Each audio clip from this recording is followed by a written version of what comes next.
Doté aussi bien de qualités offensives que défensives, le milieu central est la pièce maîtresse sur le terrain. Capable de s'infiltrer dans les lignes adverses ou de faire jouer sa précision de passe, il est le métronome du jeu.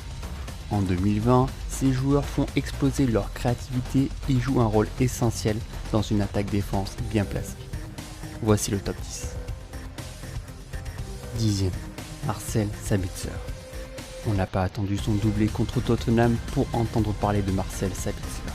Véritable atout dans le système allemand, il a su s'adapter à n'importe quel positionnement ordonné par Nagelsmann. Polyvalent, jouant ailier, milieu offensif ou même central, pas évident de trouver son véritable poste cette saison. De formation offensive, il est remplacé régulièrement dans le cœur du jeu. Et de par ses qualités, il peut faire la différence. En témoignent ses 8 buts marqués en Bundesliga. 9e, Marco Verratti. Souvent décrié, mais toujours impeccable, Marco Verratti reste fidèle à lui-même. Il apporte beaucoup dans son entrejeu avec ses récupérations à répétition et apporte beaucoup de passes dans le sens du jeu. Véritable patron du Paris Saint-Germain, il guide les autres par son expérience de jeu. Son défaut est de sûrement être trop virulent dans certains tacles ou de ne pas être assez décisif offensivement. 8e, Fabian Ruiz. Dans une situation compliquée en Serie A, l'Espagnol de 24 ans surnage du côté du Napoli. Auteur d'une campagne européenne satisfaisante, son association avec Alan est réussie.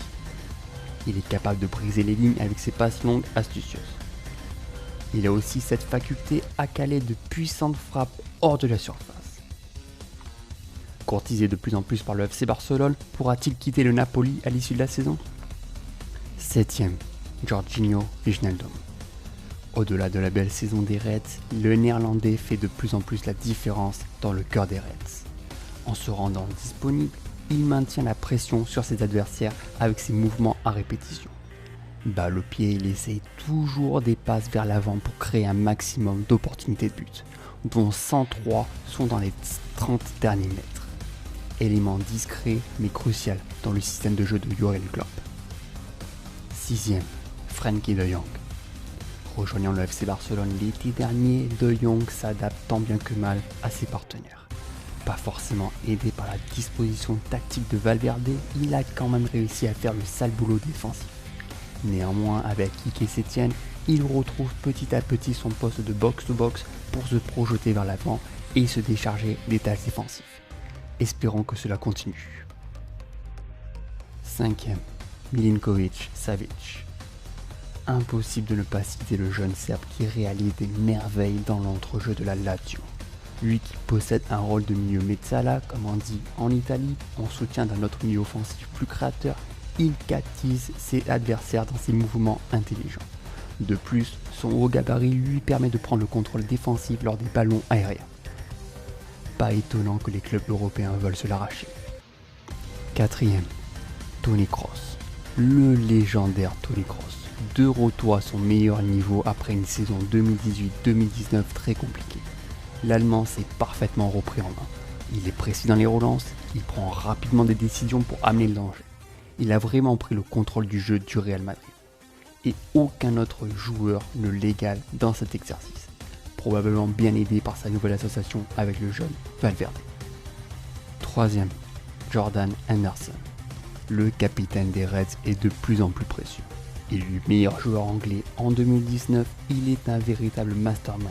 C'est lui qui dicte le jeu dans ses transversales à destination du trio d'attaque des Reds. Leader, passeur, patient, Henderson a toutes les qualités d'un milieu de terrain complet. Capable de s'adapter rapidement, il a même dû dépanner en milieu défensif lors de la blessure de Fabinho. 2e, Thiago Alcantara. Peu cité et pourtant tellement précieux. Cette année, au Bayern, il régale encore plus de son talent. Libéré d'un poids défensif avec un bon Kimmich à ses côtés, il s'expose de plus en plus aux phases offensives de son équipe. C'est devenu la pièce maîtresse du système bavarois. Il cherche toujours la solution la plus adéquate pour amener le ballon dans la zone de vérité. Numéro 1, Kevin De Bruyne. Il est le numéro 1 et de très loin cette saison. Épargné enfin par les blessures, il a le contrôle parfait du jeu de Manchester City sous Pep Guardiola. Sa vision du jeu est excellente, il est capable de décaler d'un côté comme de l'autre, mais c'est surtout sa précision dans ses centres qui sont à mettre en avant. Un véritable sniper de la passe. Un total qui porte à 17 passes décisives en première ligue. Alors restera ou restera pas Manchester, les paris sont ouverts. Difficile de faire un top 10 dans cette catégorie. D'autres joueurs sont absents et auraient pu y figurer, comme Houssen Aouar, auteur d'une bonne saison du côté de Lyon, Saúl Ñíguez, milieu de terrain complet de l'Atlético, Betancourt, l'Uruguayen de la Juventus de Turin, ou encore le jeune Valverde, révélation sous les couleurs du Real Madrid. Et pour toi, quel est le meilleur milieu central de l'année 2020 ? N'hésite pas à lancer ton top 10 dans l'espace commentaire ci-dessous. N'hésitez pas non plus à vous abonner, à liker la vidéo, à la partager sur vos réseaux sociaux, à me suivre sur Twitter et Instagram. Et sur ce, je vous retrouve donc mardi prochain où on parlera des milieux offensifs. Portez-vous bien, restez chez vous. On se revoit bientôt. Ciao.